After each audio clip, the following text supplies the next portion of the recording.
We lived in Hawaii, and we lived in a small efficiency apartment. My mom and I came home, and I'll never forget, the rent was $180 a week. And there was an eviction notice on the door. And it was the final eviction notice. Like, that's the one. My mom started crying, and I never forgot in that moment. It was a seminal moment for me because I felt like I never want to be in this position again. What can I do? So at 14 years old, I thought, well, the heroes in my life, Muhammad Ali, for example, professional wrestlers, they're all men who have worked hard with their hands and they built their body. Yes, that's what I'm going to do. I'm going to do what my dad taught me and these other heroes. I'm going to go build my body so we're never evicted again. But being evicted, by the way, has, as you were saying, has not only given me just great perspective, but also great gratitude, but also, and my team and my family, we laugh at it, but I feel this way, like, oh, well, you know, we're a month away from being evicted. I got to go to work.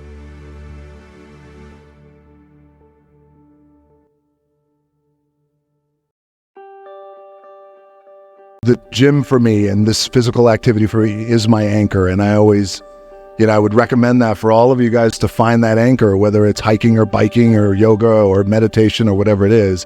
Because for me, the gym or just some sort of physical activity, it anchors my day, and then it allows me to go on and work for the rest of the day. It's way more than just picking up a weight. It is my balance. It's my anchor. It's my spiritual anchor, mental, because what it allows me to do, it's the only time for me that, and we all need this because this treadmill of life, there's no stop button. So it's so crazy. It just allows me to block out the noise and clear my head, think about what I need to do or accomplish. That's been a learning experience since my daughters were born, but that continues to evolve. It's a continued management and a growth thing but also being acutely, I think, empathetic. That was a big thing too, was just the power of empathy and trying to be empathetic to not only my family, but also people. But then also self-empathy too really helped me. It took time for me to learn that one because I had gone through my first bout of depression. I was 18 years old. After that, I think I was 23. Then after that was when I got a divorce. So the first time depression hit me, I was at the University of Miami. I came in, I was balling out. I was going to be the only freshman to play. And at that time, we were national champions, defending national champions. I was playing behind Russell, Maryland. As a matter of fact, I'll tell you this story.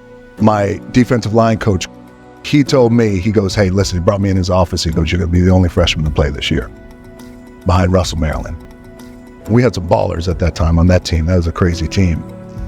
And he goes, I'll tell you what's going to happen. I said, what's that, coach? He goes, you're going to be the only freshman to play this year. You're going to give me 2 more years, and then you're going to fuck me in a supplemental draft, is what he said. He said it jokingly. He's like, but I know what's going to happen. Now, I had played 2 years of organized football, and I'm down in Miami, best school in the country, national champions, and my coach is telling me that. So now, automatically, I'm thinking, this is it. This is my work. In 2 years, 2.5 years, you start doing the math. I'm going to buy my parents their first house, blah, blah, blah, blah, blah. I get injured. I was in a middle drill with Mario Cristobal down into the ground. My whole shoulder came out and I had to have a complete reconstruction done. But that sent me in a tailspin and that hit me. And so my first bout of depression was down there in Miami. You didn't want to go to school. I was ready to leave. I left school. I didn't take any midterms and I just left. But the interesting thing at that time is I just didn't know what it was. I didn't know what mental health was. I didn't know what depression was. I just knew I didn't want to be there, wasn't going to any of the team meetings, wasn't, participating in anything. I wasn't working out. And, for us, just as athletes, just any kind of sweat, getting it in will help get that shit out of you. I couldn't do it because of my shoulder. So at that time, that was a tough one for me. And again, I didn't know what it was. Years later, I went through it again when I got a divorce. Didn't know what it was. Years later, around 2017 or so, went through a little bit. But knew what it was at that time. And luckily at that time, I had some friends who I could lean on. Say, hey, I'm feeling a little wobbly now. I got a little struggle happening. I'm seeing a little gray and not the blue. So, yes, the saving grace for me has really been my daughters, the three of them, and being a girl dad. That's been the saving grace, because you look at them and you realize, well, I mean, really, this is what it's all about. And you look at the alternative too. Well, how am I going to respond in this moment? Like, what's the best way that I could respond in this moment that's going to show them, not now, they're too young, but down the line, how I can help them. And this is how I responded to this moment. It had been a learning experience through that. Therapy really helped me. You have to be tough through it all. You have to play through the pain and things like that. But, you know, over the years, you realize that A, it's unhealthy, and B, it's just not me. I realize that me and the identifying who I am and who I am is I need to talk about this.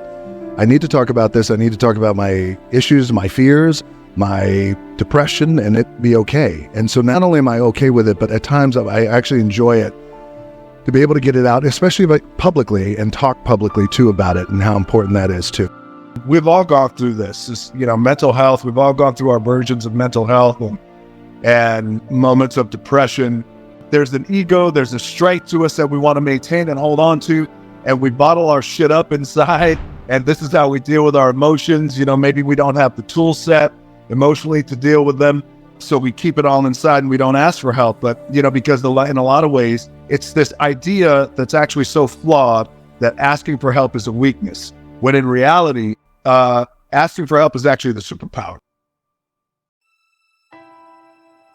The vision for me is shifted a little bit into just a greater appreciation for life. And when I talk about these little things and like really appreciating these little things, I mean little things and really truly being in the moment and being present, and how important that is. And so even more present, because the other stuff I feel, the fame and the accolades and all that stuff is awesome, but that comes and goes. This kind of connection, this and what I have with my family and my daughters and people, like that means everything. I still see every opportunity that I have as like a little crack in the wall, a little scratch. And it's almost as if like every opportunity the scratch represents every opportunity. Therefore, the success on the other side of the scratch is the light. Scratching hard, clawing, digging, it's that mentality to really take advantage of every opportunity I have.